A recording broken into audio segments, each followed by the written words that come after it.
Acara selanjutnya, ceramah agama yang akan disampaikan oleh Kiai Haji Azizi Hasbullah, pengasuh Pondok Pesantren Baran Silopuro, Blitar, Jawa Timur, sekaligus Rois Suriah PBNU. Kepada beliau, waktu dan tempat kami haturkan.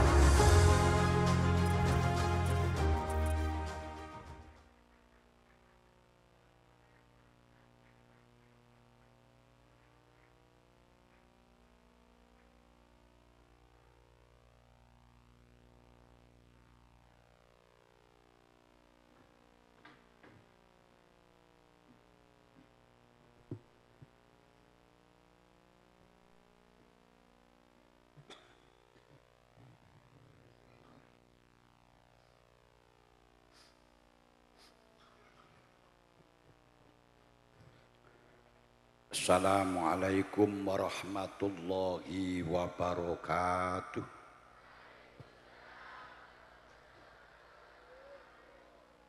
Assalamualaikum warahmatullahi wabarakatuh.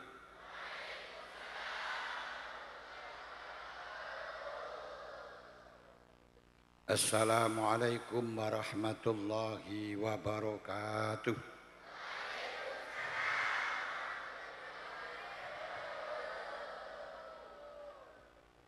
Bismillahi wa subhanallahi walhamdulillahi wa la ilaha illallah wa allahu akbar wa la hawla wa la quwwata illa billahil aliyyil azim al-azizil alim adada kulli harfin kutiba wa yuktabu abadal abidin wa darod dahirin.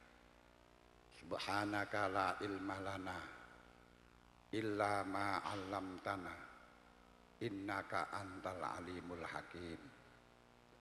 Allahumma zidna ilman wa fahma ya kasifal muskilat ikshif annal hujubah an wujuhi hazil ma'ani hatta attali ala khafiyati hazihil muskilat wakhfazna minal khoto'i wal zolami wa anta muwaffiqu kulli amrin wa anta allamul ghuyub.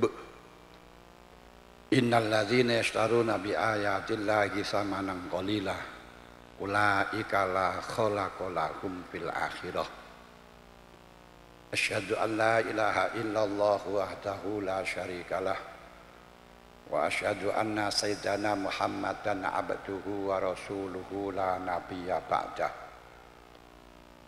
Allahumma salli wa sallim wa barik ala sayyidina Muhammad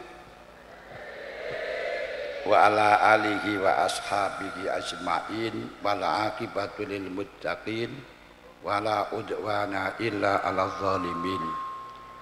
Wala haula wala quwwata illa billahil aliyyil azim, amma ba'd. Janabal mukarramin wal muhtaramin, para bapak alim ulama, para bapak kiai, para sesepuh, aji sepuh, bini sepuh, hadirin hadirat yang sami rawuh, khosotan Al-Karim Ibnul Karim Kiai Haji Fauzan Zaini, dan ada lagi tadi Kiai Haji Ahmad Fauzan yang mana tadi saya nggak paham, Kiai Haji Mukhlis, Kiai Hajah Abiyah Al-Ghazali, dan serta kiai-kiai yang lain, para bunyai-bunyai yang lain, yang kami tidak bisa menyebutkan namanya satu persatu karena masih belum tahu. Termasuk wa minal ilmi la yadri wa la yadri annahu la yadri. Termasuk bagian daripada ilmu adalah orang yang enggak ngerti tapi ngerti kalau dia tidak ngerti. Karena sekarang itu banyak orang yang tidak ngerti, tapi gak ngerti kalau dirinya tidak ngerti. Ini merupakan bahaya yang besar. Banyak orang-orang yang tidak ngerti apa-apa, memberi ceramah, memberi nasihat, memberi mauidhah. Bahkan orang yang tidak Islam, yang nggak ngerti Islam, diundang ceramah untuk memberi mauidhah, nasihat kepada orang Islam. Masya Allah, na'udzubillah min dzalik. Nah, yang orangnya nggak ngerti tentang masalah Islam suruh ceramah maulidan Nabi Muhammad Sallallahu Alaihi Wasallam. Nah, ini gimana? Ini namanya layatri, tapi walayatri annahu layatri. Dia nggak ngerti, tapi nggak ngerti kalau dirinya tidak ngerti. Ini termasuk jahil murakkab. Dan kepada para tamu undangan yang rawuh yang hadir pada malam hari ini, juga para asatir, juga tidak ketinggalan pengurus ketua pondok pesantren Miftahul Ulum, siapa? Bapak Komarudin, Ustadz Komarudin, dan pada sahabat-sahabat kami, santri-santri, putra atau putri pondok pesantren Miftahul Ulum, mana ini namanya? Karangduren. Hah? Ayo Karangduren. Karangduren ini Madura, aslinya Karangduren. Madura dengan Jawa itu sama, tapi makhrajnya tidak sama. Kalau Madura itu Sulihe, kalau orang Jawa Solikah, Arabnya Solikah. Orang Jawa, orang Madura itu Tohe, yang Madura orang Jawa ya Toha. Saya itu pernah punya teman di Lirboyo dari Malang yang namanya Toha. Lalu pas teman kami itu ziarah ke rumahnya, tanya, pas di dekatnya rumahnya itu pas ada orang bekerja nyaput dulu. Apa nyaput dulu? Ngecat. Ditanya, Pak, gimana compong Toha? Toha. Sombong di kantor Toha. Orang kan mondok Lirboyo. Sombong. Toha, Pak. Oh, Toha, mung Toha nikah coba.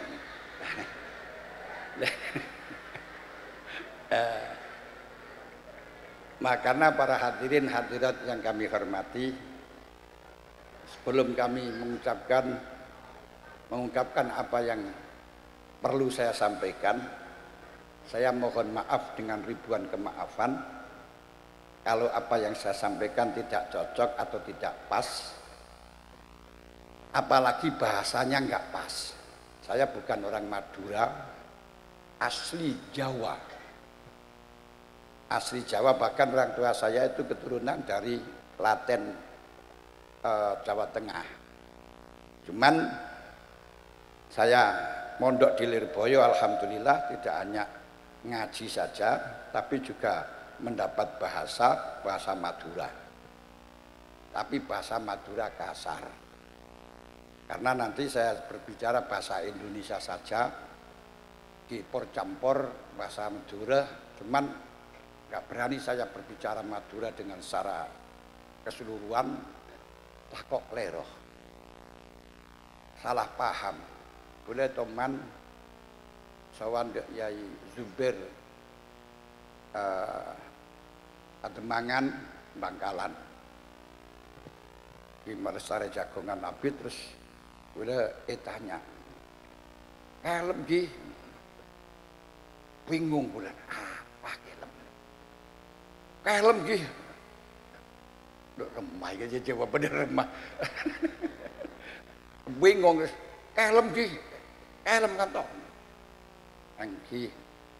Terus teman saya dari Madura itu anak Pamekasan, Kang helm Kang apa helm corong nginep, waduh. Jadi kemarin si kadung saku bareng kiai helm gitu, terpaksa harus helm semalam. gara-gara klero. Masalahnya tak paham bareng kelem. Terus beda boleh wakiah, ini asli. Boleh gede tretan. Pas ngalak mantoh orang Madura. Pas bektona tinju manten, pengiring-pengiring bendera dari Madura itu banyak. Pengantar dari Madura punya. Kan biasanya orang Jabar ini mantoh kan amateur beda jajan punya. Lodong toples lodong punya. Ini kotaan lakar sediain orang tamu-tamu lain. Pas bekto rabure kan ibaki aki barang-barang Jawa. Monggoi sambi. Libali manggoi sambi, mengkoi sambi. Akhirnya moler lodongnya kayak bekapi.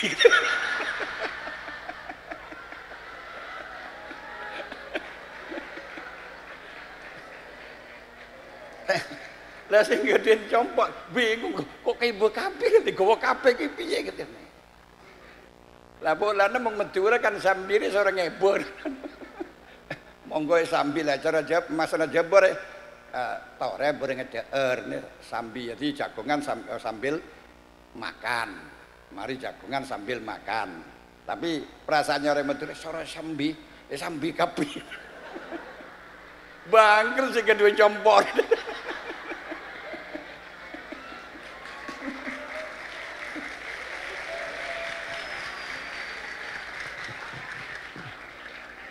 Nah ini masalah gara-gara lo paham bahasa Madura, aku tak paham, ini salah paham, tak kenenge salah lagi, salah paham. Sudah boleh,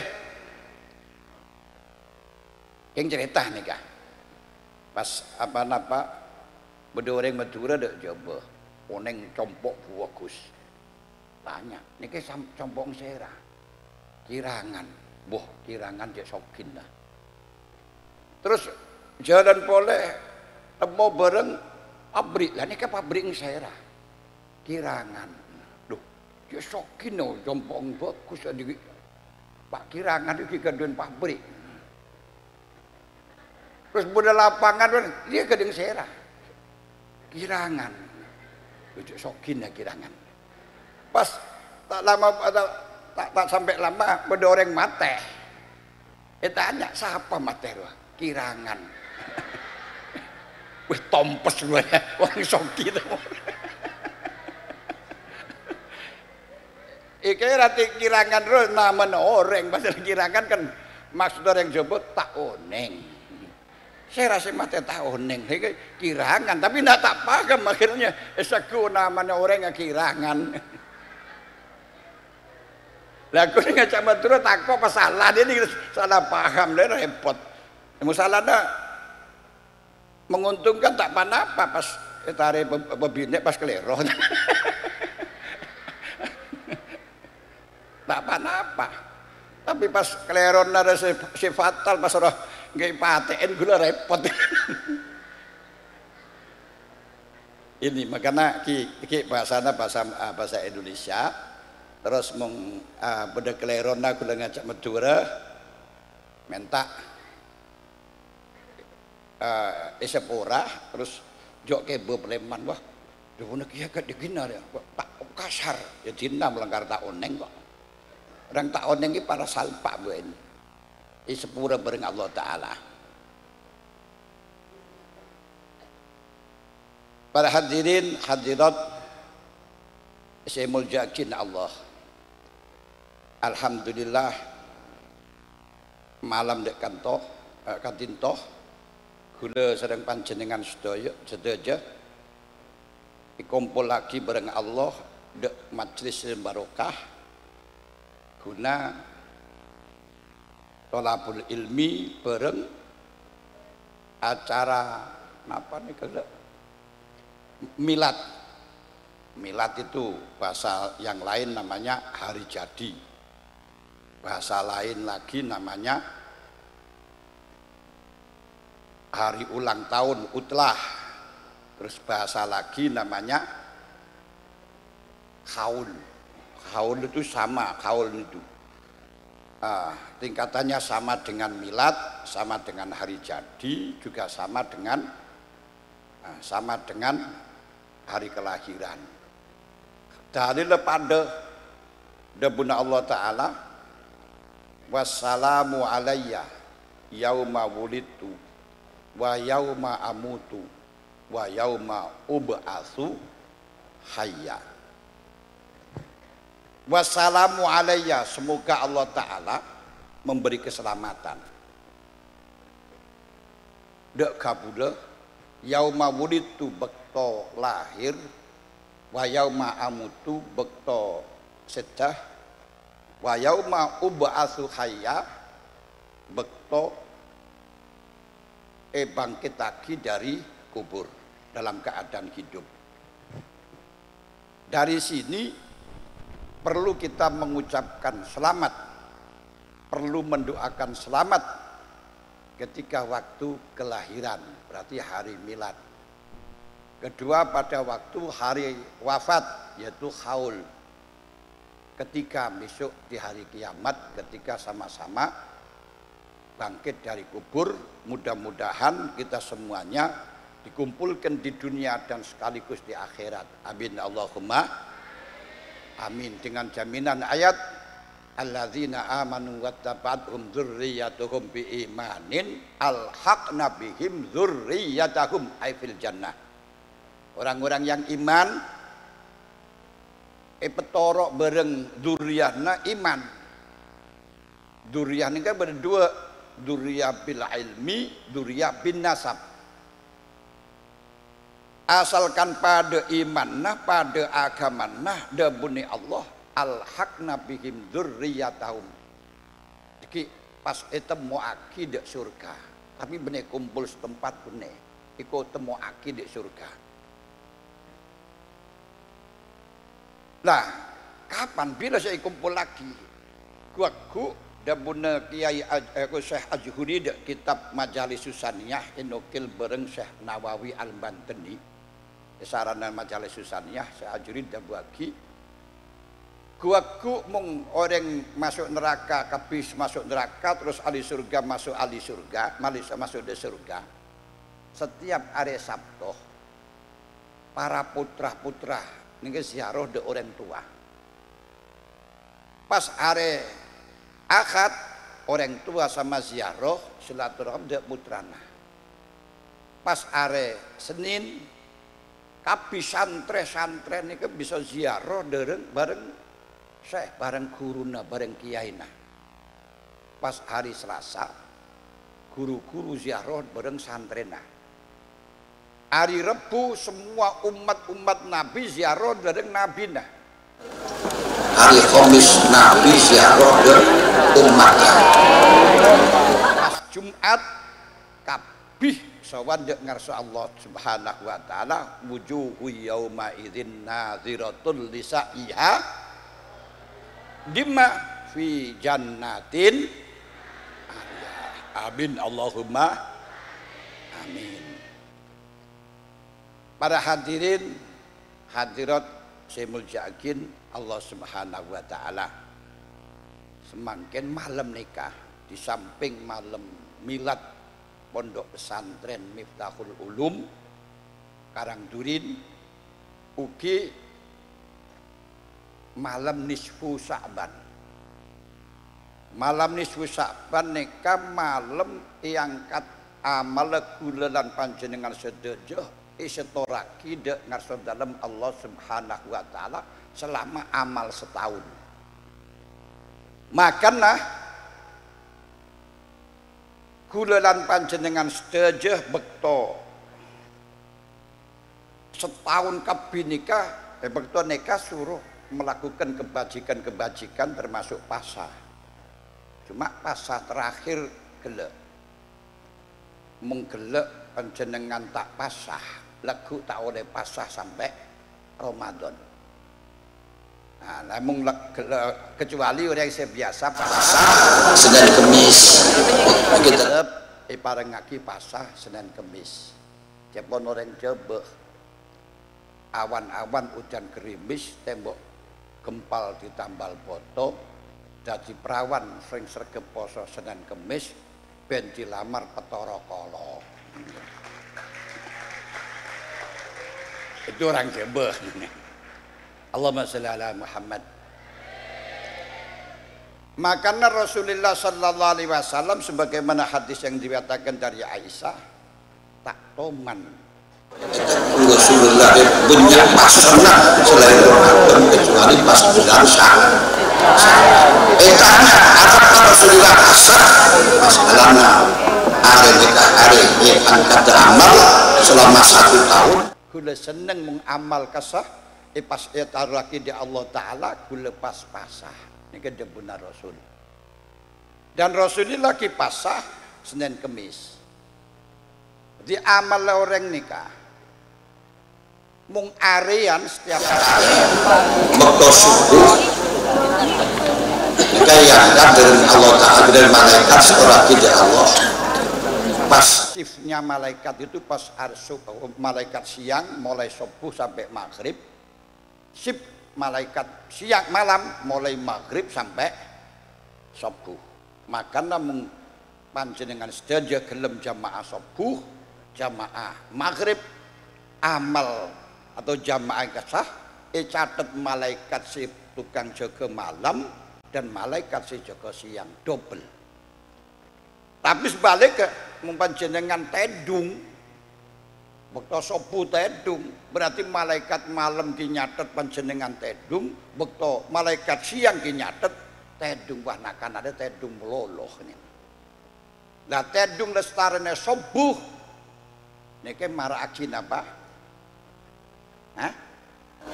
Subuh maraakin ya Gus tedung subuh maraakin lestarane subuh sebelum sebelum matahari keluar maraakin apa? Pikir apa? Pikir dunia, pikir ilmu. Makanya mengoreng Jepang pikir itu sumpeki pikir. Nah, sumpeki pikir itu mana pikirannya sumpek, tidak tenang hidupnya sehingga cepat mati. Orang si hidupnya tak tenang, orang si hidupnya sumpek, ini cepat mati. Makanya biasanya mengoreng laki keduin bine pas napa kereng celatu terus marah-marah terus gampang orang laki cepat mati. Kenapa? Karena selalu mendengarkan selalu disakiti oleh istri mikir. Orang laki ini biasanya pekerjaannya mikir, tapi orang bine pekerjaannya ngocak. Orang gini ya. Kelakuan orang bina selalu ngocak terus mengoreng laki mikir terus. Dan ini pun tobiahnya. Coba panjenengan ingat. Sobung orang sakit gara-gara banyak ngocak. Apa sakit banyakan ngocak sobung. Tapi apa sakit kebanyakan mikir. Malah biasanya orang laki cepet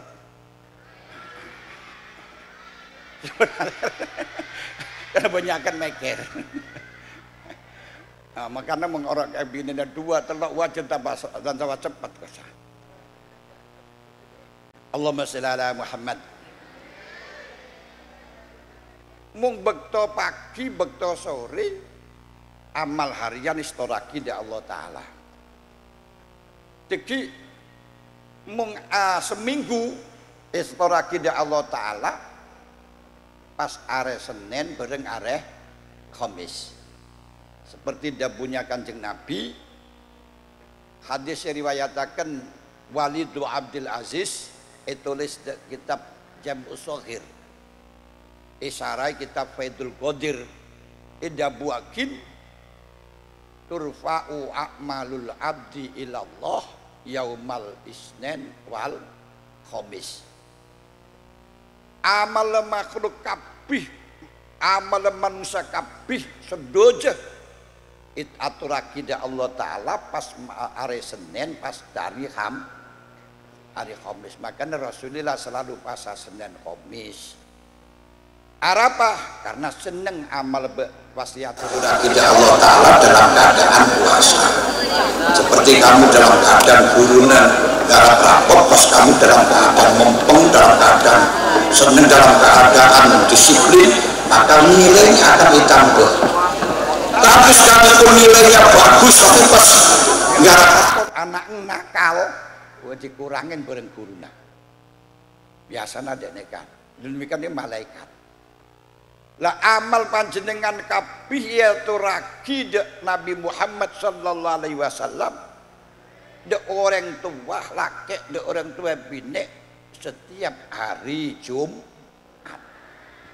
Turfa'u a'malul abdi ilallah yaumal isnin wal khamis wa ilal aba wal ummahat wal anbiya yaumal Jumat. Ijabuaki dereng Saifaidul Qadir wa yukasu bihi al masyayikh.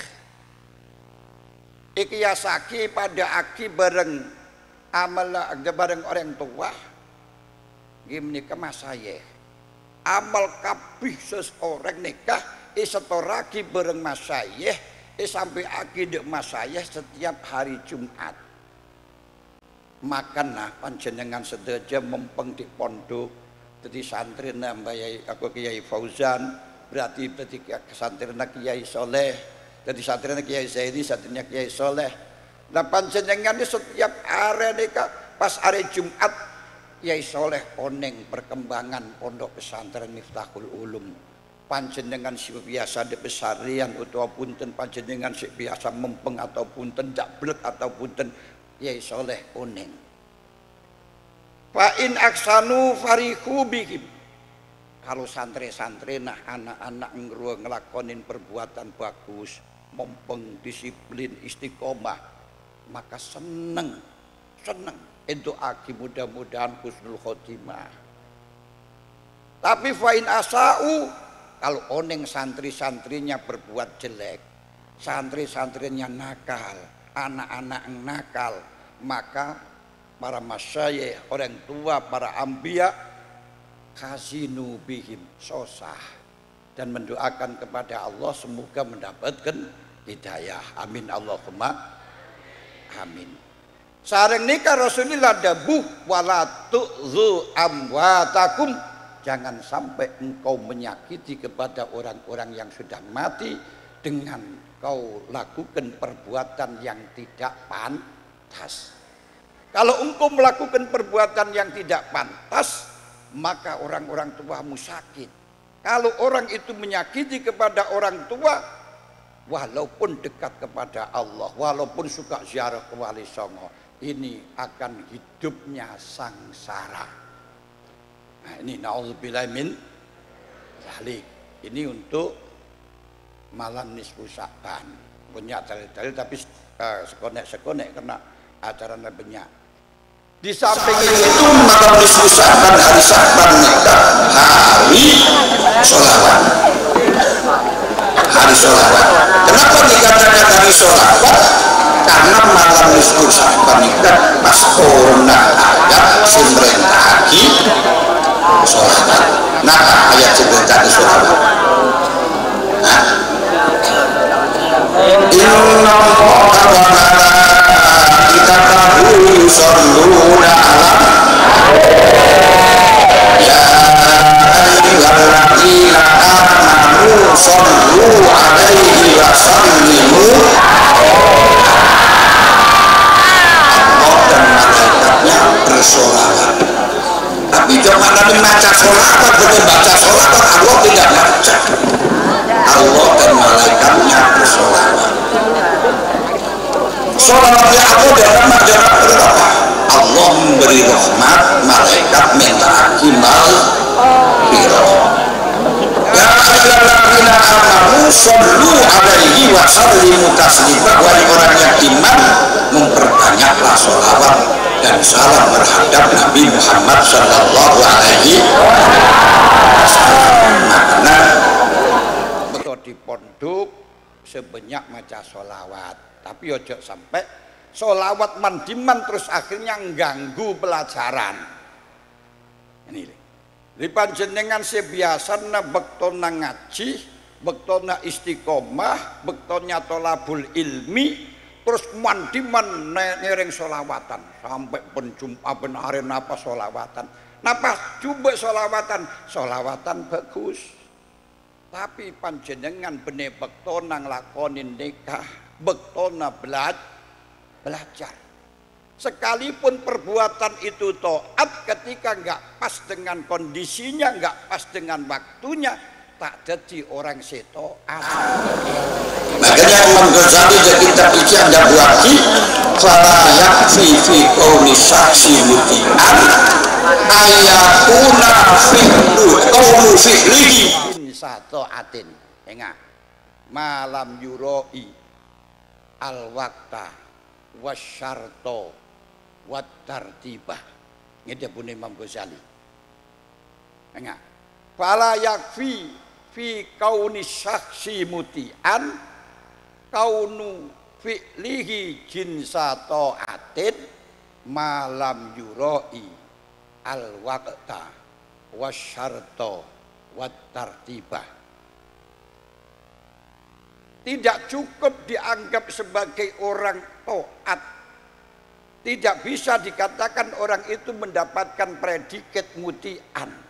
Tidak bisa orang itu dianggap sebagai orang yang mendapatkan sertifikat muti'an kalau cuma perbuatannya saja jenisnya taat.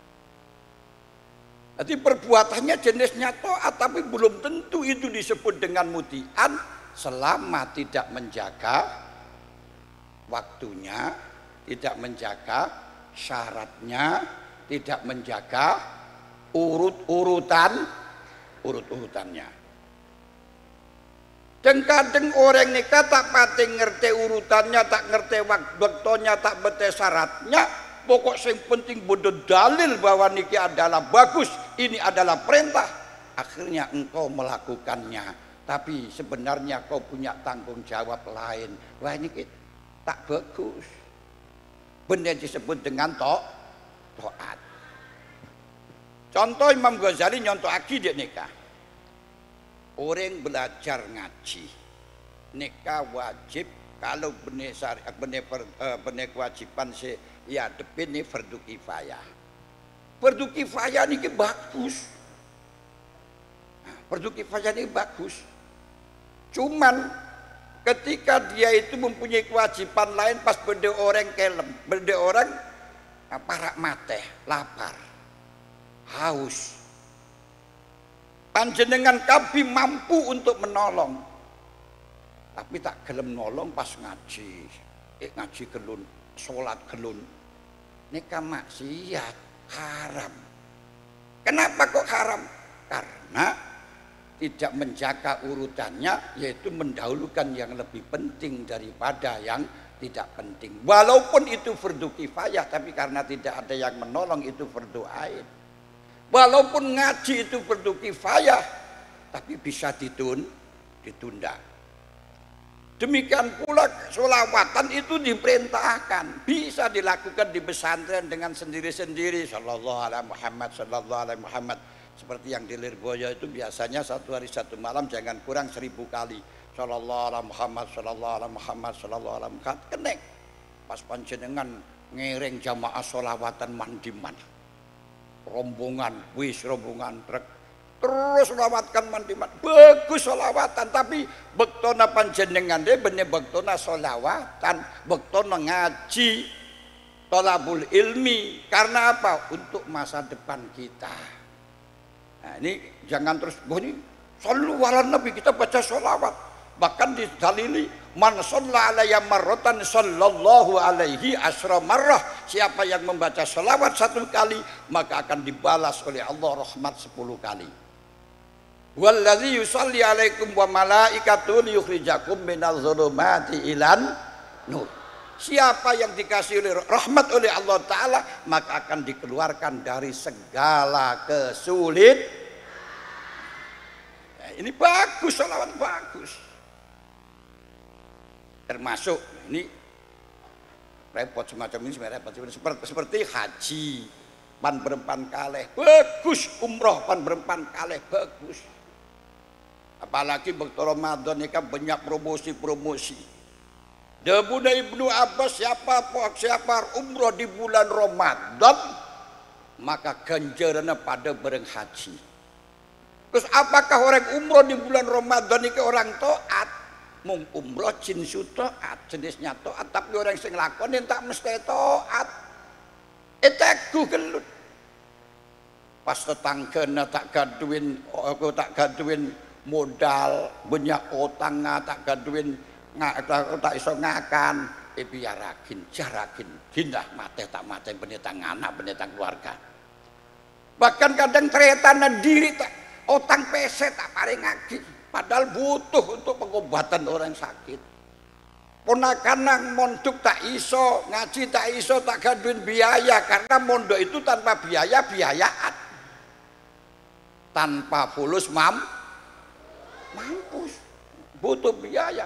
Medina pas umroh terus, dalil lah umroh waktu haji betul Ramadan pada bareng. Nah, dek nikah sekalipun itu taat benih disebut dengan taat karena tidak menjaga urut-urutannya. Karena itu para hadirin hadirat saya muliakan Allah, Basar Al-Khafi pada zaman Ahmad bin Hambal. Basar Al-Khafi pas irabuin santrina pamitan haji kesekian kalinya. Yai dalam anu pamit memang kata haji boleh. Membodo wasiat dari kiai, perintah dari kiai, saran dari kiai, insya Allah lakonin insya Allah sampai akhir. Terus Bisri Al-Hafid debu beun hajirnya majer senapa ngebobes aku butuh pese senapa saya butuh dirham kiai mung dimen dirham itu perak mung 1000 dirham itu sama dengan 100 dinar emas. Karena kalau 200 dirham nisabnya perak sama dengan 20 miskol emas. 1 miskol atau 1 dinar 4 gram. Berarti kalau 4 gram berarti kalau 100 dinar 4 kali 4 400 gram. 400 gram. Nah 400 gram berarti mau segram sejuta 400 juta. Butuh 400 juta, ngebub saya 400 juta kiai. Terus dia buin bareng Bisri Al-Hafi. Beeneka mangkat haji napa kebanyakan peseh, apa kerong bareng Ka'bah, apa kerong bareng Medina, apa nyare ridona Allah. Tapi orang mau ditanya dek nikah mesti jawabnya nyare ridona Allah. Sombong sih kebanyakan pese berapa ben kurang hatta zurtumul mung mateh wis tak orang boleh punan. Nah, terus bareng Bisri Al-Khafi aja bu. Wis bener kakek haji nyari ridona Allah. Engke kiai. Sekarang nikah. Mung lakar nyari ridona Allah.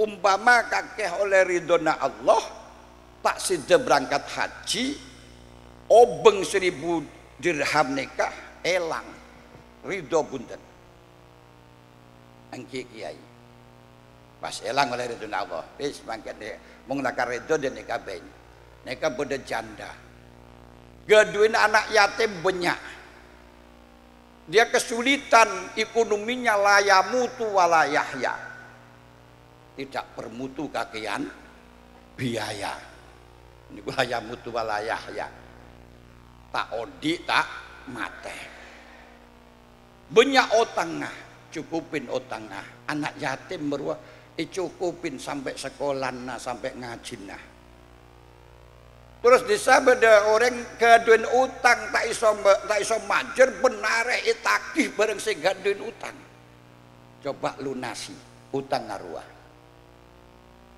neng bain santrena gelek terus matur ya syekhi azmi alal haji qawiyun gula keinginan keteruan gula mangkat dek haji pun tekad gula dek haji kuat kiai tak kena ngibadah lagi. Wah, terus akhirnya Bisri Al-Khafi akhirnya mesem ya nikah. Orang mung kerjana nikah kerjana subhat maka eta suruh pagi dek subhat. Mung kerjana halal eta suruh pagi dek halal. Orang kerjana haram akan eta suruh pagi dek haram. Ingat cung. I'anatul muhtaj wa ighasatul malghus khairun min mi'ati hajjatin ba'dal Islam. Orang bantu orang kekurangan, bantu orang miskin, memberi biaya anak saya tak mampu mondok, ini kan lebih muljah, lebih utama daripada 100 kali haji selain haji Islam.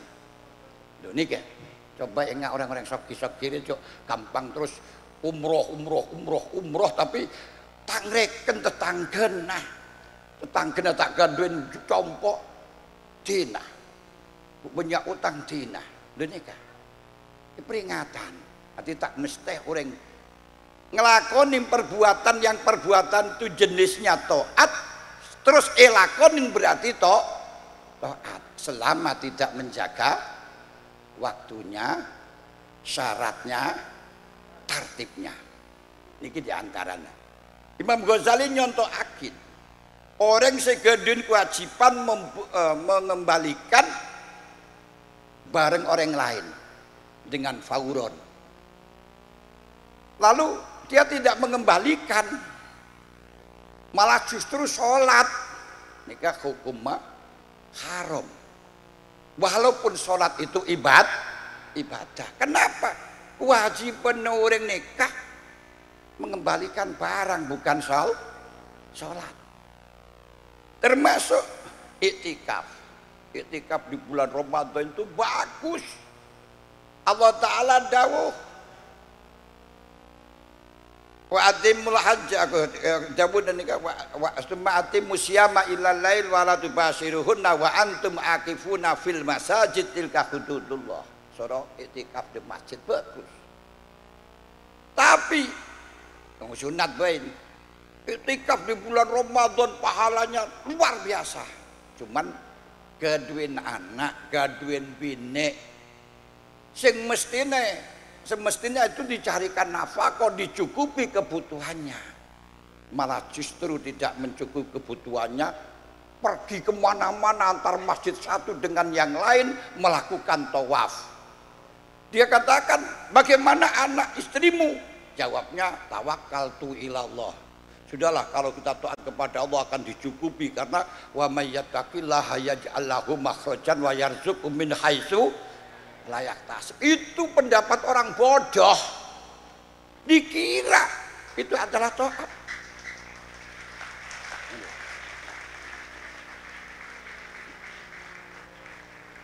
Jadi kalau perbuatan itu jenisnya takwa belum tentu dilakukan oleh orang itu sebagai muttaqin, sebagai orang takwa. Tidak. Perbuatan yang jenisnya takwa akan menjadi orang itu takwa kalau memang menjaga syaratnya, waktunya, syaratnya, rukunnya. Teguh di anu debuna Imam Ghazali dan ini kalau, masya Allah. Makanya Rasulullah gaduin sahabat namanya Abu Darda bareng Salman Al Farisi. Kedua orang itu celeng-celeng.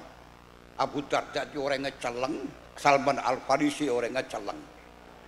Tapi orang celeng itu lambang keperkasaan. Dia bunuh Kiai Fauzan itu kacau nggak kuat. Orang celeng biasa lah tapi katanya. Lah Salman Al Farisi bareng Abu Darda nikah, orang sekarang bareng Kanjeng Nabi jadi saudara. Biasa mong pendatang kaca angkrab bareng Kanjeng Nabi kakek menjadi saudara. Saya jadikan saudara saja. Dalam tempo hari Salman Al Farisi datang di compong Abu Darda. Pas ketemu bareng bunyai Abu Darda, macaknya itu tidak ngeromeksi sama sekali, sudahlah tidak nyahuati sama sekali, mampu berambang, pakaiannya sudah nggak terawat lagi, rambutnya dawul-dawul, tidak ada aroma sedap sama sekali. Terus Salman Al Farisi debu, Nyai anu kak, lemung kakak dek neka Budarja kita ndak no tak gelem nyemak lemung baunya sama sendek neka benjenengan tak mehol apa bainol sama sekali. Tidak ada bainolnya, tidak ada menornya, tidak ada macaknya seperti ini. Ya gak tertarik sama sekali, kasihan dengan Abu Darda. Makanya dari orang bina dia mau gaduin suami si menor-menor tak panapa, bainol tak panapa, sing penting kia suaminya senang. Jangan sampai ketika waktu perawan saja menor-menor, ketika waktu suami mampu berambang terus. Nah, ini kasihan suami. Lah pas jadi kan terus Nyai Abu Darda binen Abu Darda ada bu ada remas itu engkau macar ke kebui siapa kakak engkak kerwah tak toman preman mung bekto maghrib langsung di masjid sampai subuh lestari subuh pasa sampai maghrib tak teman juli gula sama sekali, tak teman menyentuh sama sekali, sudah tidak ingin dengan wanita sama sekali. Nah kalau itu saya macak untuk apa dek? Oh gitu tak pak. Akhirnya Leman terus lagu datang, rek narek nemonin Abu Darda. Terus setelah ditemonin beri ingakan bareng Abu Darda. Salman Al Farisi dawuh, engkau tak ngakan, mung kakak tak ngakan. Saya tidak akan makan kalau kakak tidak makan. Lu kok puasa le? Sekarang dingin.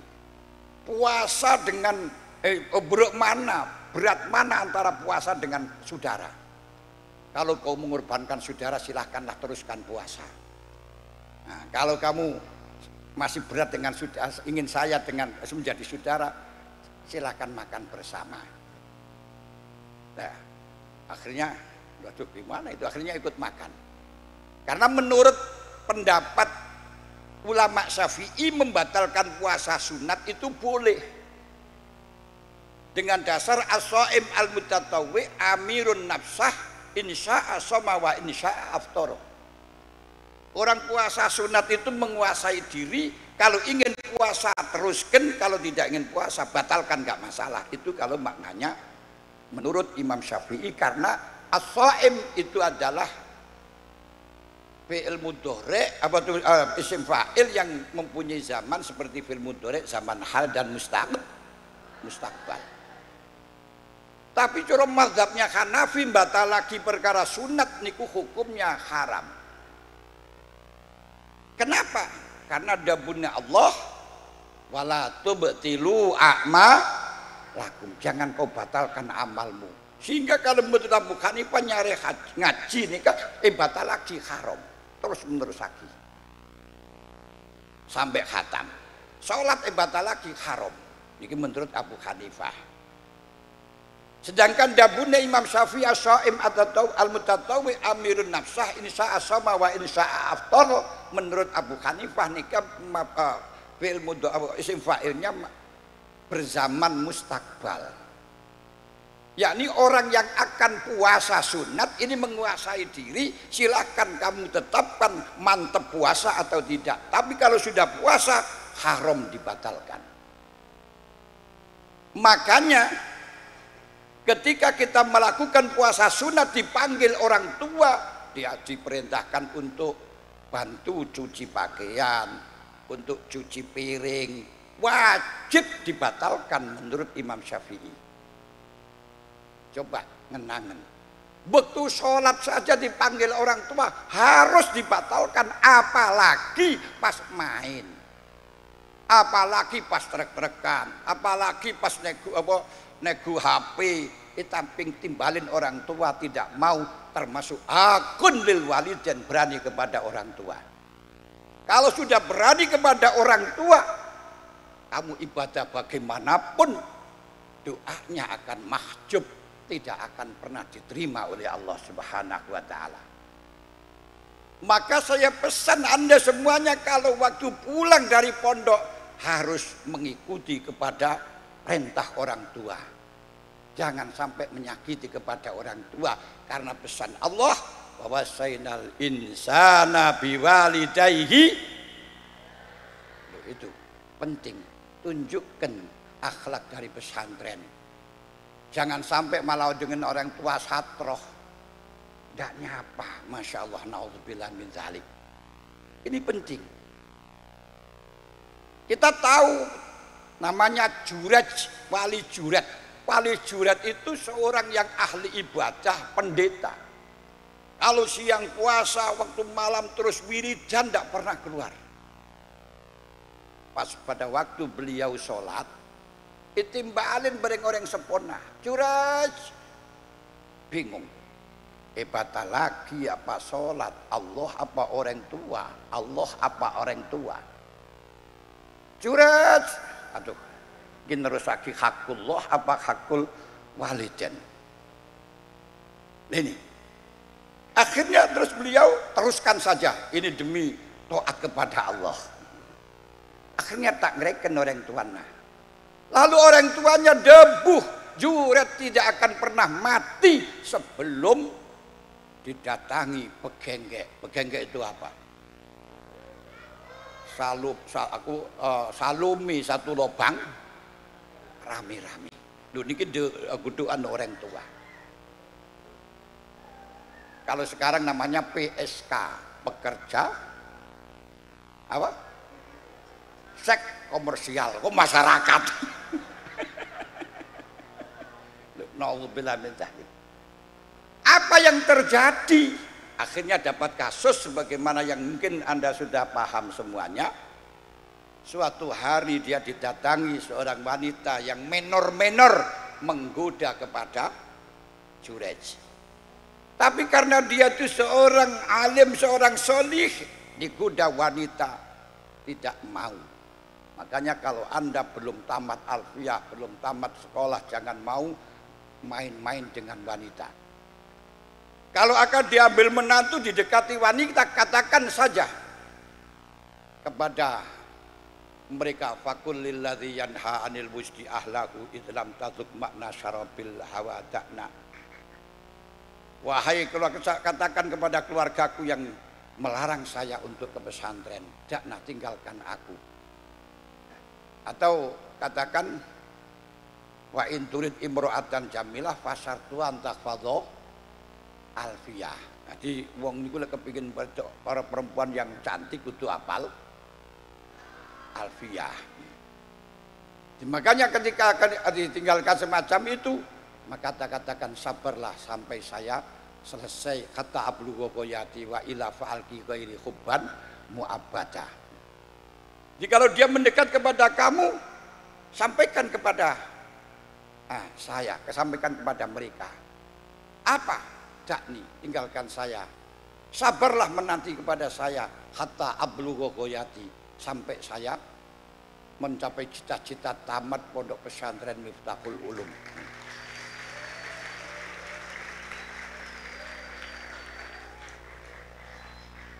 Nah kalau belum, fa'illa fa'alki ghairi hubban mu'abada. Kalau kamu tidak sabar menantiku, silahkan aku jatuh cintamu berikan kepada selain saya. Goodbye, selamat tinggal. Katakan semacam itu. Ini penting, ini penting. Itu saya alami dulu, itu saya waktu sekolah sudah banyak yang ngelamar-ngelamar, tapi alhamdulillah saya sabar sampai tamat Lirboyo. Ikutin.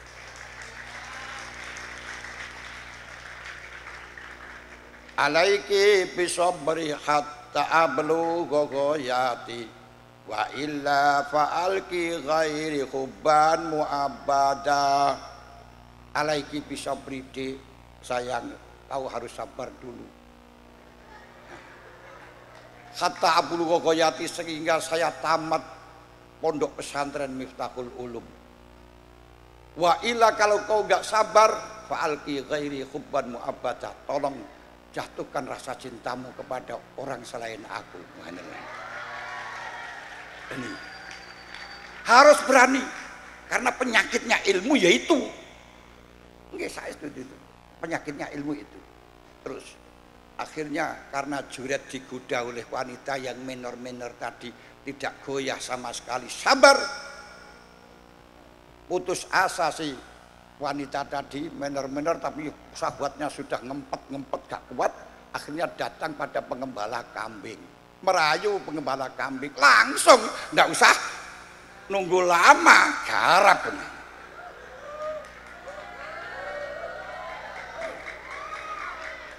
Akhirnya hamil. Setelahnya hamil terus berkoar-koar berita hoax di masyarakat bahwa ini anaknya Juret. Wah, tidak bisa membuktikan. Zaman orang-orang ini yang di situ mendengarkan berita semacam itu tanpa tabayun, ada berita hoax langsung ditanggapi. Wow, bahaya.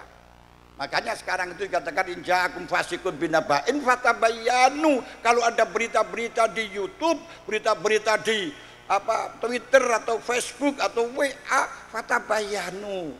Kita tabayyun terlebih dahulu, jangan langsung ditanggapi. Kenapa?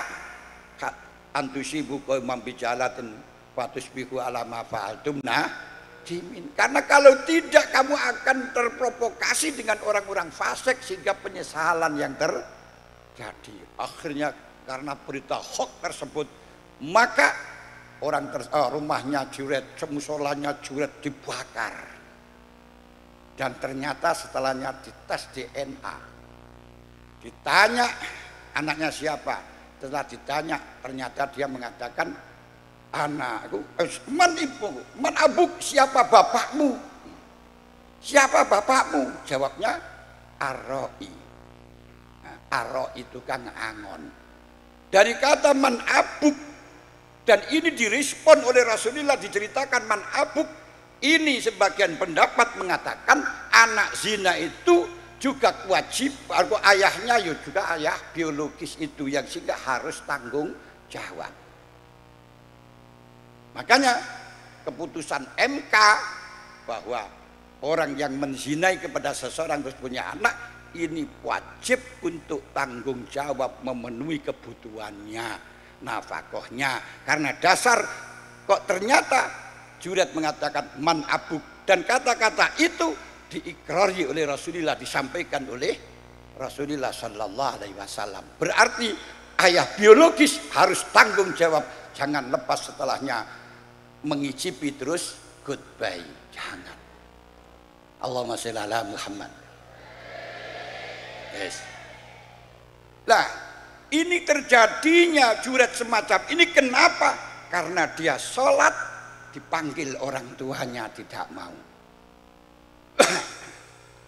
Oleh karenanya para hadirin hadirat yang kami hormati, jangan sampai kena jargon dengan berita-berita yang tidak pas, yang akhirnya mengatakan kamu baku milih mana kiai dengan Allah, dengan Nabi Muhammad, milih mana antara orang tua dengan Allah. Semacam ini, ya goblok orang itu, gak ada bedanya. Ya sudah jelas tidak ada bandingannya, tapi orang tua punya hak, Allah juga punya hak. I'ti kulladzi haqqin haqqah.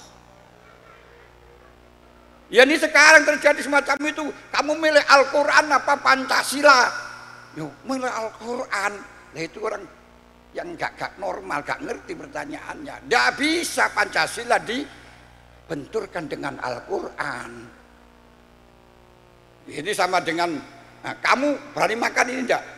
Kalau kamu berani makan, kalau kamu berani makan, berarti kamu milih dunia. Tapi kalau kamu mau membunuh orang kafir, akhirnya surga. Akhirnya gak gelem makan, terus ben mati gak apa-apa, bunuh diri, haram. Kembali kepada tadi itu. Itu catat. Perbuatan yang jenisnya perbuatan taat, belum tentu orang itu taat. Ada waktunya. Kita mengamalkan Pancasila itu hubungan dengan masyarakat, dengan negara, dengan Allah, hubungannya hablum minallah. Loh ini loh yang harus kita pahami, yang cerdas jadi santri. Kembali ke laptop. Tadi dikatakan bahwa Jurej ini bisa mendapatkan hal itu karena tidak menurut aku karena tidak memenuhi panggilan orang tua. Padahal ini sholat. Berarti di sini harus mengedepankan kewajiban kepada orang tua daripada sholat yang mana sholatnya Dari sini juga dijadikan justifikasi oleh Imam Syafi'i bahwa melakukan kesunatan boleh dibatalkan. Abu Hanifah tidak boleh. Nah, dengan alasan juga dawuh Abu Hanifah, wa atimul hajja wal umrata lillah. Siji, bahwa haji itu dan umroh yang asalnya enggak wajib, kemudian kalau dilaksanakan tetap wajib disempurnakan. Berarti di sini amal tidak boleh dibatalkan. Kedua, al-firar minaz zakhfi minal kabair. Orang keluar dari barisan perang itu dosa besar. Walaupun di dalam perang tersebut sudah ada nisabnya, orang Islam 2 kali lipat daripada orang kafir, maka tidak hukumnya membatalkan atau pulang dari perang mengundurkan diri hukumnya haram. Ketiga, orang sholat jenazah hukumnya fardu kifayah. Kita sholat jenazah kita batalkan hukumnya haram. Ini dijadikan justifikasi oleh Imam Abu Hanifah bahwa amaliyah fardu kifayah, amaliyah sunat kalau sudah dilaksanakan tidak boleh dibatalkan. Lah Imam Syafi'i mengatakan amal sunat itu boleh dibatalkan kecuali 3 hal, yaitu siji haji dan umroh, yakni nusuk. Ini nggak boleh dibatalkan karena ada dawuh wa atimul hajja wal umrata lillah. Kedua, perang. Kalau kamu belum ikut perang silahkan kamu pikir ikut atau tidak. Ketika orang Islam sudah melebihi nisabnya ukuran, kalau tidak melebihi ukurannya kewajiban ain nggak boleh jelas membatalkan. Tapi kalau orang Islam sudah sesuai dengan nisabnya ternyata kamu berangkat perang, haram untuk dibatalkan. Kenapa? Ini kedua, karena mengakibatkan temannya grogi. Tengah-tengah perang kamu keluar grogi, haram.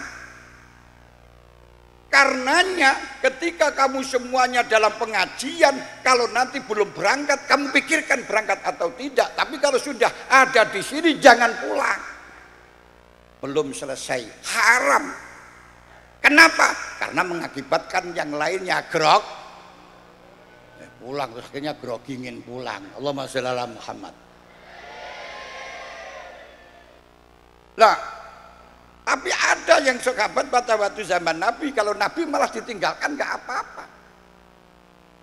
Kenapa? Karena Nabi akhlaknya baik. Makanya diuji oleh Allah ketika beliau baca khutbah. Ketika baca khutbah ditinggal, terus ada pedagang datang pakai terbangan kok, pakai drum band dong dong dong dong dong dong dong dong dong. Apa? Akhirnya semuanya keluar dari dagangan. Yang ikut Kanjeng Nabi mendengarkan khutbahnya Kanjeng Nabi tinggal 12 orang.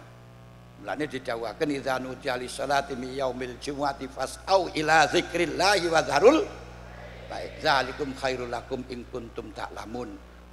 Fa idza qudiyatis salatu fantasiru fil ardi wabtaghu min fadlillah wa dzkurullaha katsiran la'allakum tuflihun. Wa idza ra'au tijaratan aw lahwanin faddu ilaiha wa tarakuka qaimah. Kanjeng Nabi ditinggal berdiri. Gak apa-apa. Kenapa? Kanjeng Nabi akhlaknya bagus, akhlaknya mulia, tidak akan marah-marah. Tapi ya justru Allah yang marah langsung mengatakan kul ma indallahi khairum minal lahwi wa minat. Nah, sekarang bukan Nabi kok ditinggal. Wah, marah-marah. Kenapa? Akhlaknya tidak sama dengan akhlaknya Nabi. Makanya Sayyidina Ali itu punya budak. Nah, punya budak, dia itu dipanggil, Fulan, diam. Kalau sekarang duluan HP terus, Fulan, diamkan. Padahal nggak tidur, ya mendengar. Fulan, diam saja. Terus didatangi. Nah, terus akhirnya, kenapa kamu saya panggil tidak datang? Karena tahu saya kalau saya nggak datang kau tidak akan marah. Mereka akhlaki Kanjeng Nabi bagus. Ya akhlak Sayyidina Ali bagus. Akhirnya apa dengan Sayyidina Ali? Sudah kamu saya merdekakan. Tapi jangan kau pula-pula dengan Kiai Ahmad Fauzan. Dipanggil gak datang, disabda kamu gak manfaat. Lah ini bahaya nih mungkin ya. Tapi jangan sampai kiai mengatakan semacam itu. Nanti kalau mau santrinya ndablek, doakan. Kalau ini biasanya santri niku kalau gak ndablek malah justru yang jadi yang hasil. Kenapa? Selalu didoakan oleh kiainya. Allahumma sholli ala Muhammad.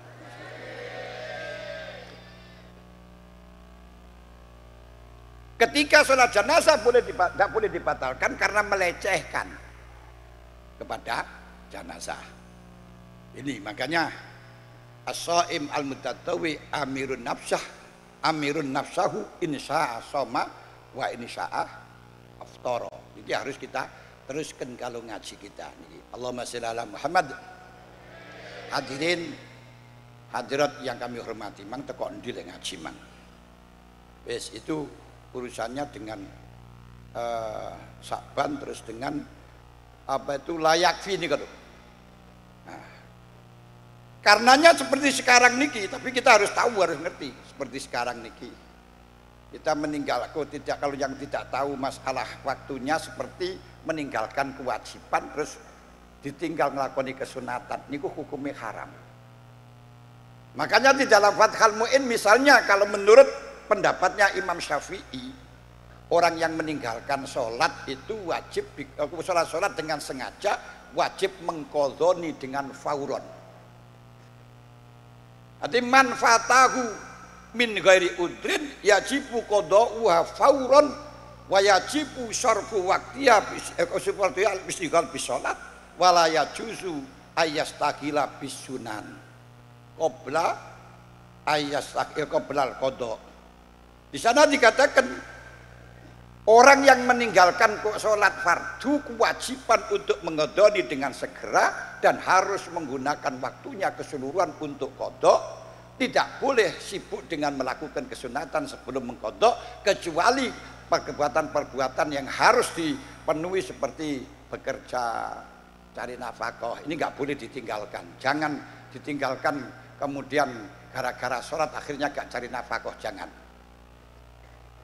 Nah, karenanya tidak boleh melakukan kesunatan. Nah, sekarang ini dalam bulan Ramadan beda. Bulan Ramadan itu banyak orang-orang yang tidak pernah sholat, tidak pernah puasa, tidak pernah apa, tapi pada waktu bulan Ramadan ikut taraweh. Ini bagaimana? Mestinya yang bagus orang-orang yang tidak pernah sholat dalam waktu sholat taraweh itu jamaah taraweh diniati kodok subuh saja, biar ndang lunas. Tapi bagi kita jangan langsung haram Pak sholat taraweh. Nah, kita perhitungkan kalau dia nggak taraweh juga nggak kodok kok. Ya percuma dari kalau kita memandang orang lain ya tinimbang. Daripada nggak kodok nggak taraweh, mendingan taraweh senajan nggak kodok. Itu ilmu tinimbang. Gak pernah sholat, gak pernah puasa, gak pernah jumatan, tapi mau tahlilan. Ya masih bagus gelem tahlilan walaupun gak sholat. Daripada gak sholat, gak perempuan pakaiannya niku rok mini di atas apa tuh sampai paha Sidratul Muntaha. Bagaimana hukumnya? Gak apa-apa daripada terlanjang gitu loh. Gitu loh. Itu dari hukum daripada itu penting gitu loh. Ini untuk nimbang ketika perbuatan orang lain. Tapi kalau menurut Imam Ahmad bin Hambal, orang ngodoni seorang meninggalkan sholat dengan sengaja tidak boleh kodok. Bukan tidak wajib, tidak boleh kodok. Loh kenapa kok nggak boleh kodok? Sebab orang yang meninggalkan sholat dengan sajan itu dihukumi kafaro jahron. Man taraka sholat amdan fakot kafaro jahron. Dan Rasulullah mengatakan al kodok lataku makomal adak walau sanatan. Sholat kodok itu tidak bisa menduduki kedudukan adak walaupun 1 tahun menurut Imam Ahmad bin Hambal. Nah bagaimana dengan hadis man nama an sholatin au nasya falyusalli idza dzakaroha?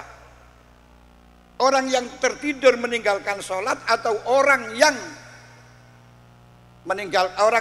lupa meninggalkan sholat ketika ingat wajib sholat. Kalau menurut Imam Ahmad bin Hambal bahwa sholat itu ibadah itu asalnya haram. Kenapa kok haram? Karena kita menghadap zat yang agung kepada zat yang mulia, itu haram kalau tidak dapat undangan. Kalau tidak diperintahkan. Makanya Rasul mengatakan, man ahdatsa fi umrina ma laisa minna fahuwa rad. Ini ibadah haram kalau tidak diperintahkan oleh Allah. Nah, karena tidak diundang berarti haram.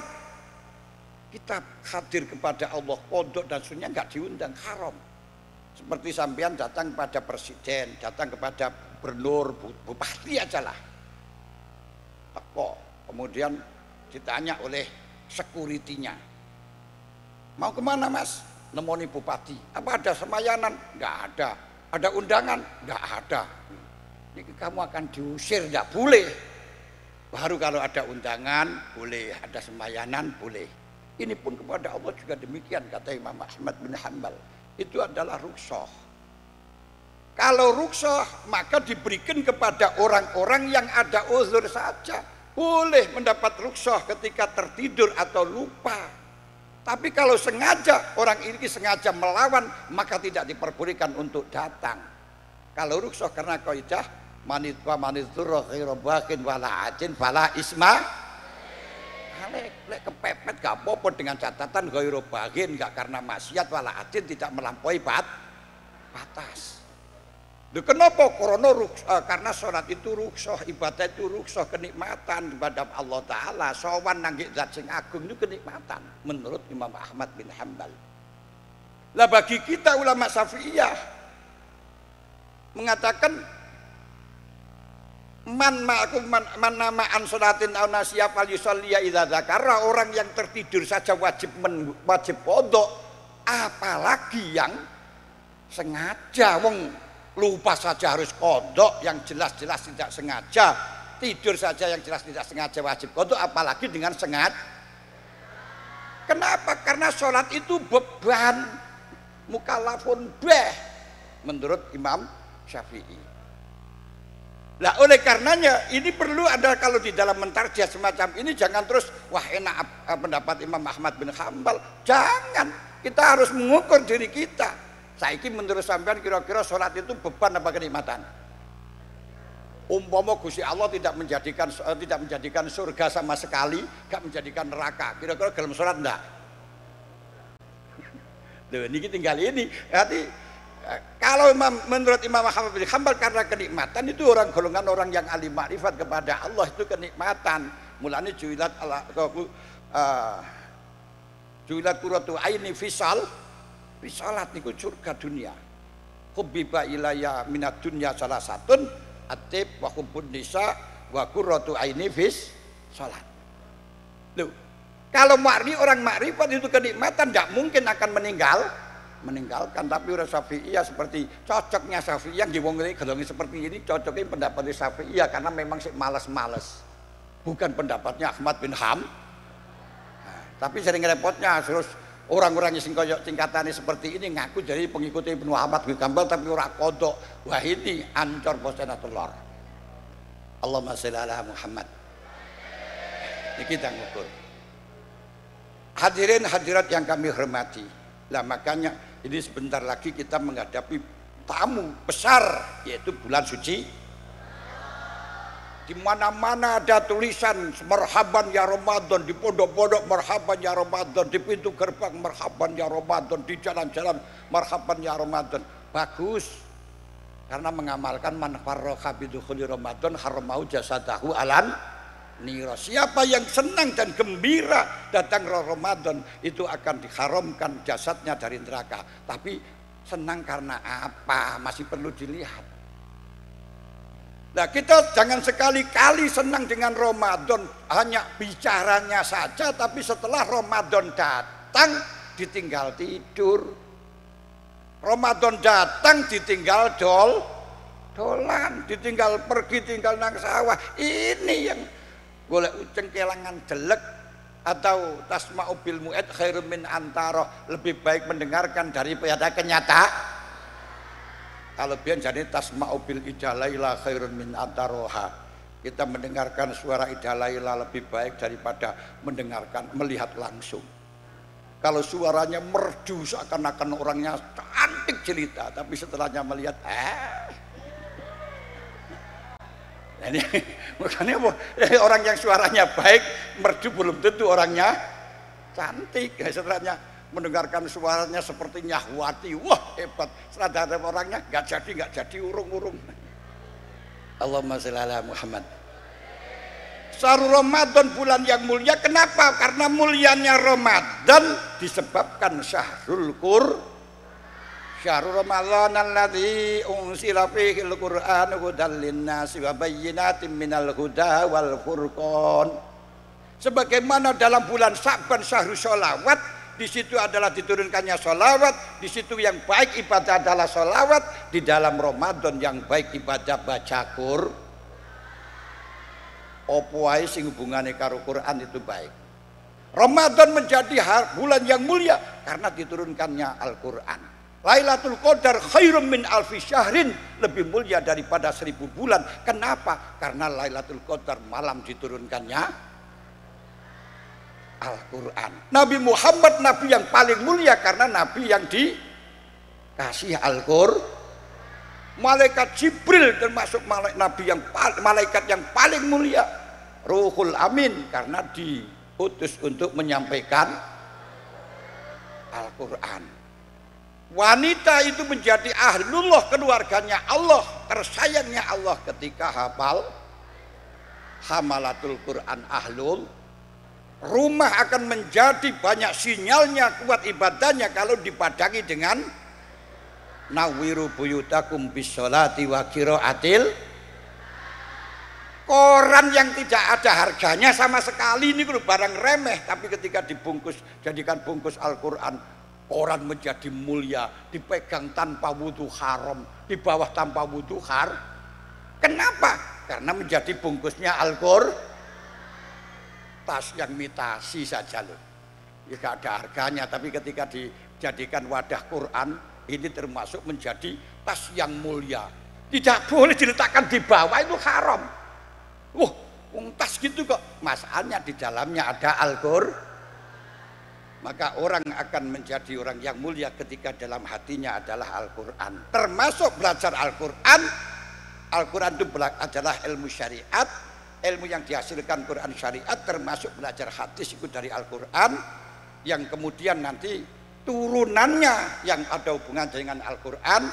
Ini ku ada usul, ada furu', ada muqaddimah, ada mutammimah. Itu masuk golongan Al-Quran semuanya.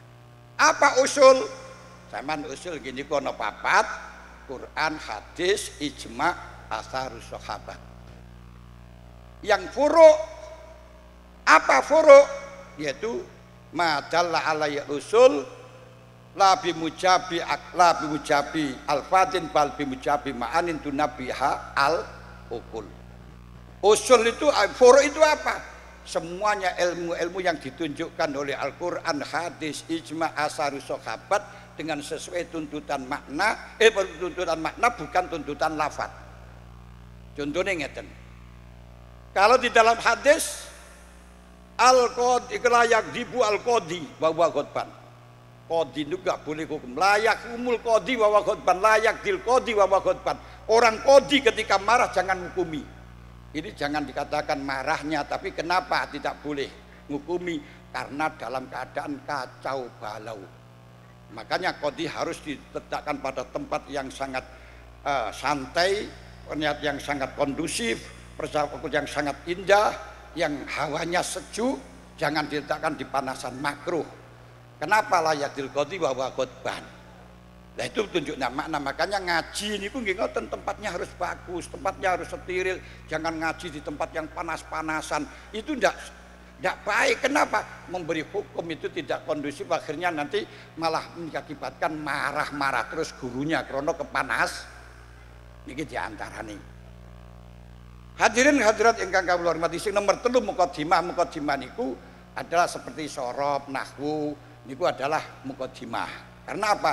Karena sebagai alat untuk mengetahui Quran dan hadis. Yang terakhir mutamimah. Mutamimah itu termasuk ilmu-ilmu yang hubungannya dengan Al-Quran, baik itu lafadznya seperti tajwid, terus maknanya seperti nasih mansuh, nasun dohir, mutlak muqayyad, mujmal mubayyan, dan semuanya itu termasuk ma yata'allaqu bil Quran ini mutammimat.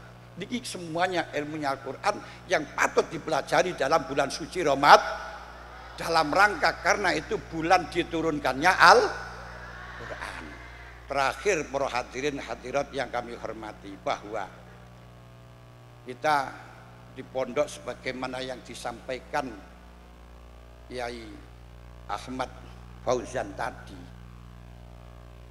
bahwa aribat mazraatul bait, perbuatan kita di pondok ini akan muncul, akan nampak ketika ada di rumah. Di dalam mengaji ilmu agama itu ada ilmu lahir, ada ilmu batin. Kalau ilmu lahir, ilmu muamalah itu konsepnya 4 sehat 5 sempurna. Kudu mempeng, ingin pinter mempengok. Tapi untuk urusan kepingin manfaat ilmunya, konsepnya adalah mutabaah, adalah manut. Niki penting, manut. Kalau masalah ilmunya itu dari Al-Quran atau tidak jadi masalah, karena ilmu selain dari Al-Quran itu ada yang fardu kifayah, ada yang apa itu namanya hanya baik tapi tidak termasuk fardu kifayah. Sama dengan ada yang mazmum, ada yang mamduh, ada yang dipuji, ada yang dilarang. Yes. Karena dunia niku masruatul akhirah. Mulane senajan to belajar IPA, belajar matematika itu bukan ilmu syariat, namun kalau di situ digunakan untuk menuju akhirat tetap jadi akhirat. Nah, di dalam mencari ilmu niku konsepnya dawuh Gusti Allah, wa may yattaqillaha yaj'al lahu makhrajan wa yarzuqhu min haitsu, kongkon sing takwa. Lek sampean nang pondok takwa selalu komitmen dengan ajarannya Allah, komitmen dengan ajaran pesantren, hormat dengan hak-haknya Allah, haknya guru, mengikuti aturan pondok juga aturan syariat, yaj'allahu makhrajan, akan dikeluarkan dari segala kesulitan apapun, wa yarzuqhu min haitsu la yahtasib, akan dikasih rezeki yang tidak terduga, termasuk rezeki ilmu.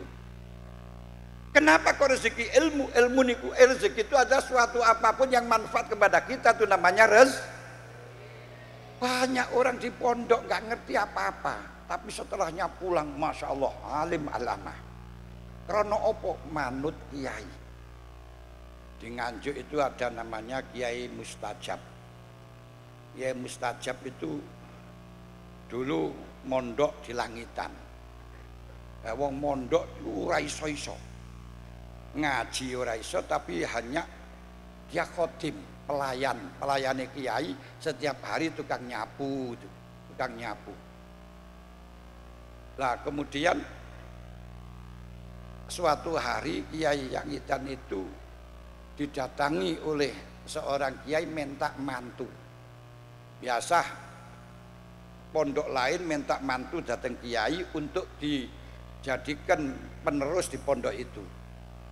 Yang aneh, yaitu Kiai Langitan itu istikharah berkali-kali. Setelahnya istikharah berkali-kali, sing ketok niku cah khodim sing tukang nyapu yang tidak kelihatan ngalim belas. Akhirnya bingung kiai niki kok ngene terus, istikharah berkali-kali sing ketok iku. Akhirnya tekad yang pancene wis mantep dari Gusti Allah semacam itu, terus dibilangi sudah ada kiai, ada. Terus dia mustajab itu dikasih surat suruh ngantarkan kepada kiai di Nganjuk. Niki isine niki lo calon mantune panjenengan. Disuruh bawa kuda. Nang jalan biyen kon bawa kuda, jaran. Lah kuda itu di bawah tidak ditumpai sampai di Nganjuk. Loh, ditanya dengan kiainya, loh kenapa kamu enggak tumpai? Maaf, tadi kiai hanya merintahkan suruh bawa kuda, tapi tidak diperintahkan untuk numpak. Saking jujure san. Terus akhirnya kok terus dipek mantu, horek. Horek itu bunda apa itu namanya gempar.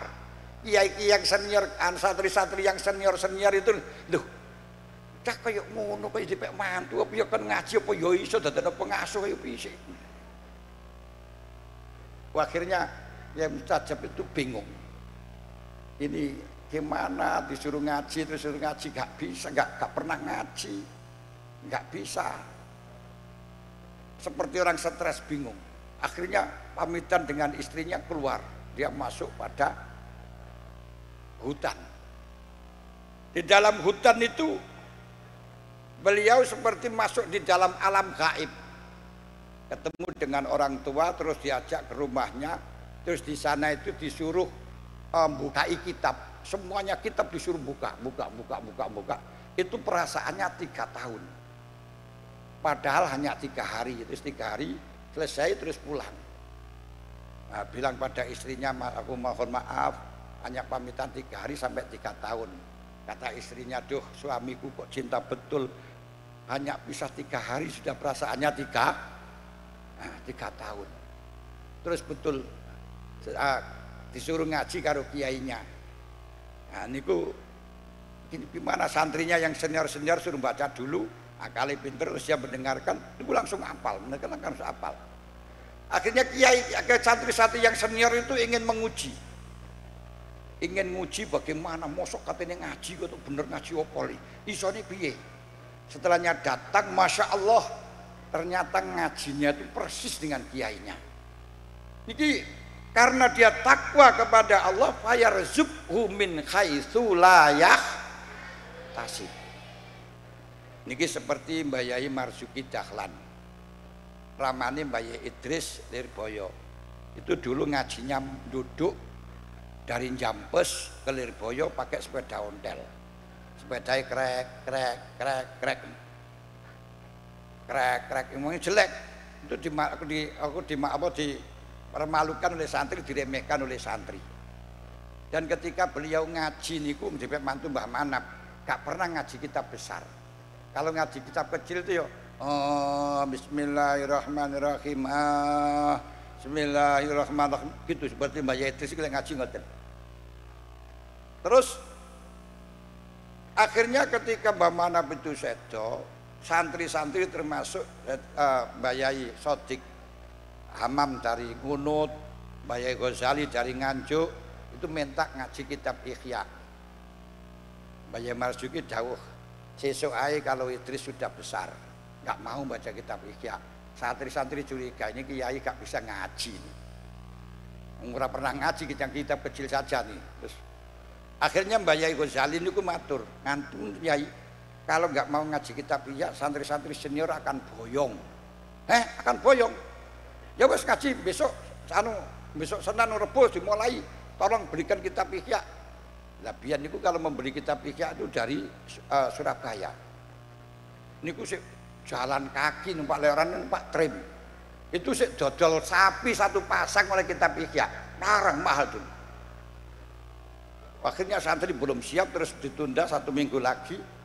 Sedang di beliau baca kitab Ihya, akan ngaji kitab Ihya, namanya santri-santri yang senior niku banyak yang datang di Lirboyo, heran ingin menyaksikan Mbah Yai Marzuki ngaji kitab Ihya.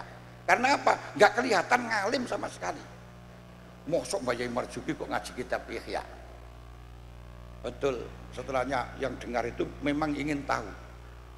Beliau membaca kitab Ihya dengan bawa silet, karena kitab itu gandeng-gandeng. Masya Allah, baca kitab itu luarnya, kalau akan membuka itu sudah disilet, itu sudah dibaca dulu, sudah dengan silet dibaca.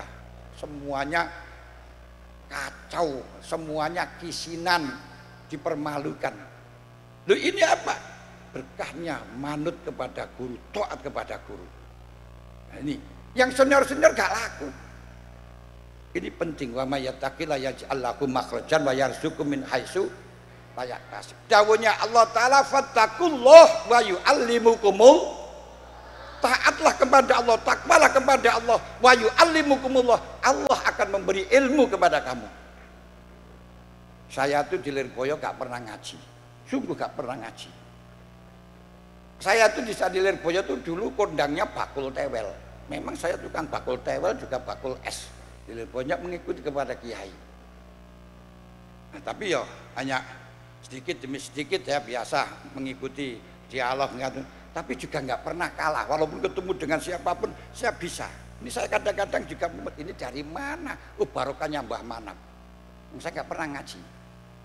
Pernah ikut ngaji kayak ke Mbah Yai Manap Petuk itu hanya sepertiga. Terus waktu Ramadan pulang ke Lirboyo timbali Yai Idris. Lah kalau kamu ngaji terus di Pondok Putri gimana sih? Iya saja Yus. Siswa lah ngaji wis. Saya nggak pernah, akhirnya nggak jadi ngaji ikhya, akhirnya ngajar di Pondok Putri. Tapi alhamdulillah sekarang majelis saya banyak sekali yang ngaji ikhya. Walaupun saya tidak pernah ngaji ikhya. Ini barokah mengikuti kiai. Jadi yang ngaji ini ingin manfaat ilmu ini, ingin rasanya enak, itu harus riyadhah manut. Cara Imam Ghazali mengatakan bahwa orang mencari ilmu itu seperti halnya orang menanam buah. Buah itu kalau ingin subur, ingin bagus harus disiram, harus dikasih rabuk. Tapi ingat, sekalipun disiram, dirabuk tidak bisa merubah rasa buah. Untuk rasanya buah kudu riyadhah. Makanya ketika buah itu dalam musim kemarau, semangka di musim kemarau manis. Kenapa gak pernah kena banyu air sama sekali? Rambutan di musim kemarau manis, tapi kalau di musim hujan, banyak air, anyep. Kamu juga di semacam itu karena nggak riyadhah.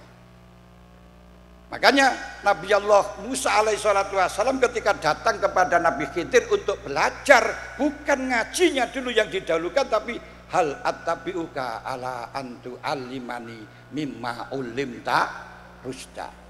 Bolehkah saya mengikuti kamu sehingga saya bisa belajar kepada kamu? Makanya konsepnya mondok, konsepnya ngaji di dalam agama mukasafah ini mutaba'ah, manut dulu.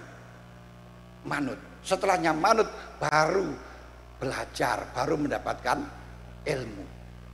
Nah, terus di situ dikasih tahu oleh Nabi Khidir, fa itaba'ani fala tas'alni hatta ansai'in hatta salakam min dzikra. Kamu kalau ikut saya jangan sekali-kali kamu bertanya sebelum saya ceritai. Nah, di sini ketika kita di dalam mondok mengetahui perbuatan masyayikh, perbuatan keluarga dalam, bagaimanapun jangan komentar ketika tidak diberitahu. Jangan bertanya.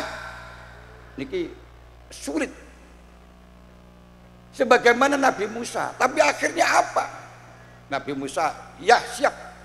Terus pantolako hatta idza laqiya gulam, hatta idza raqiba safinata kharaqaha. Gak kuat Nabi Musa ketika ketemu dengan kapal, terus dengan Nabi Khidir dirusak. Baru mengatakan qala kharaqta litughriqa ahlaka jida syai'an imro. Wah, ini kamu melanggar syariat, merusak barangnya orang lain tanpa izin. Nah, ini alam akulaka inna kalan tastatiya maya sabra. Kuwi kan tak omongi ra kuat ngoten. Terus akhirnya maaf, ampunilah. Terus ketemu dengan anak kecil dibunuh oleh Nabi Khidir. Banyak lagi. Terus sampai ketemu dengan beliau masuk dalam desa, ketemu dengan desa minta makan tidak dikasih, tapi tahu bangunan rusak malah dibangun. Tanya lagi. Terus kata Nabi Khidir, sudah memang kamu tidak kuat. Hadza firaku baini wa bainik sa'unabbiuka bi ta'wili ma lam tastati alai sabra. Inilah perpisahan antara kamu dan aku. Kamu tidak mampu mengikuti aku. Akhirnya Nabi Khidir harus pisah dengan Nabi Musa. Kenapa Nabi Musa tidak mau ikut, tidak bisa mengikuti? Angel wong manut niku. Wong manut itu repot. Nah, ini kenapa ilmunya ulama alladzina hum warasatul anbiya ini sulit disibak. Krana apa? Karena ilmu ulama ini berdasarkan dengan ilham. Dengan ilham.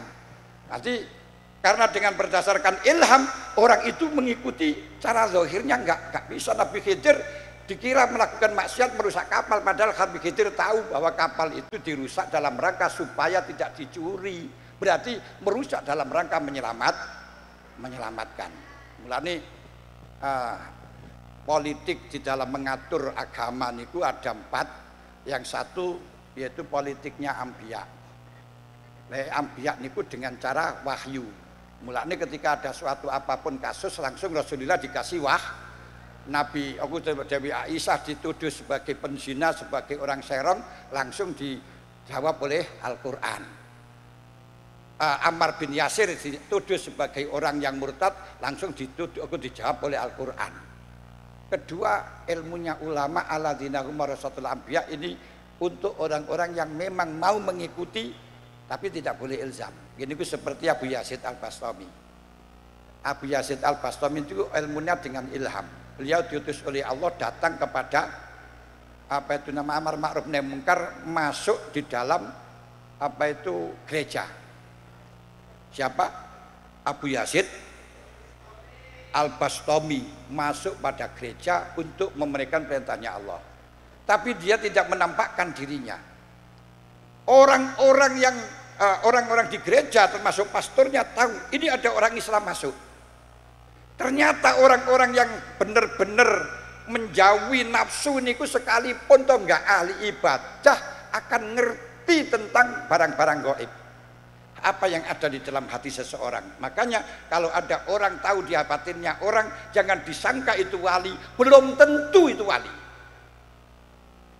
Di Mesir itu ada orang Hindu, pondang makrifatnya. Kalau ada orang ini melakukan apapun tahu. Akhirnya oleh orang ahli fikih akan dibunuh. Kenapa kok akan dibunuh? Ini kalau dibiarkan membahayakan banyak orang yang murtad. Terus akhirnya orang ahli fikih itu datang mengetuk pintu. Assalamualaikum, Sampurasul. Dia diam, rampes. Terus di dalam itu mengatakan gini, wahai orang alim fikih, kamu akan saya buka pintunya untuk kamu apabila pedangmu kau buang.